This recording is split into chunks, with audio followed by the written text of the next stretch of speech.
Hello and welcome back to Obscure Jewels, where I'm your host, as well as your narrator, Crayola Coaster. And today, we'll be reading from At the Zoo by Sesame Street Workshop. So as always, if you have a copy, please grab your copy and let's read together. There are so many animals to see at the zoo.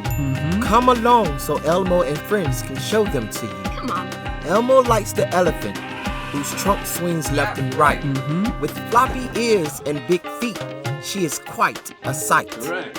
With black and white stripes, the zebra is easy to spot.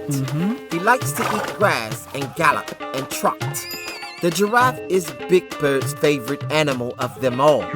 He has the longest neck, which is why he's so tall. Correct. Now that we've shown the animals to you, what is your favorite animal at the zoo? The end. And that was At the Zoo by Sesame Street Workshop. Thank you all a million times over for tuning in, liking, subscribing, sharing, following, all the above. And until next time, always and forever, keep reading. Thank you. Bye.